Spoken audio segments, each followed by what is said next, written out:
ধর্ষক তুফানের রাতের আসরে আসত ঢাকার মডেল এবং নায়িকারা। সময়ের আলোচিত নাম বগুড়ার তুফান সরকার। এক কিশোরীকে ধর্ষণের পর মাসহ মেয়েকে নির্যাতন করে মাথা ন্যাড়া করে দেয়া এই সন্ত্রাসী এবং ক্ষমতাসীন দলের জেলা পর্যায়ের নেতা এখন গোয়েন্দা পুলিশের রিমান্ডে। মাত্র 2 বছর রাজনীতি করে কোটি কোটি টাকার মালিক বনে যাওয়া অশিক্ষিত এই তুফান সরকারের জীবন যাপন করত ভারতীয় সিনেমায় মাফিয়াদের মতো। দলবল নিয়ে গাড়িতে সাইরেন বাজিয়ে আতঙ্ক সৃষ্টি করে বগুড়া শহর দাপিয়ে বেড়াত। পরিবহন খাতের নেতা হওয়ার কারণে প্রতিদিন কমপক্ষে 5 লাখ টাকা চাঁদায় আদায় করত তুফান। পাশাপাশি বড় ভাই বহিষ্কৃত যুবলীগ নেতা মতিন সরকারের জুয়ার আসরের টাকাও তুলত সে।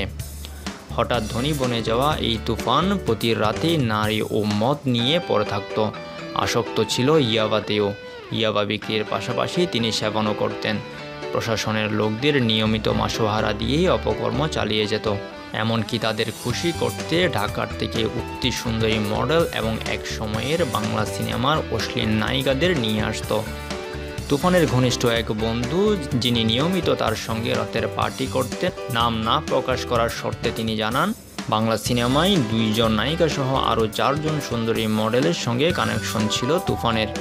টাকার বিনিময়ে তাদেরকে বিমানের টিকিট দিয়ে সৈয়দপুর থেকে গাড়িতে করে বগুড়ায় নিয়ে আসত। শহরের 2টি অভিজাত হোটেলে তাদের রাখা হতো এবং রাত হলেই উন্মাদ আসর জমে উঠত নাচে গানে।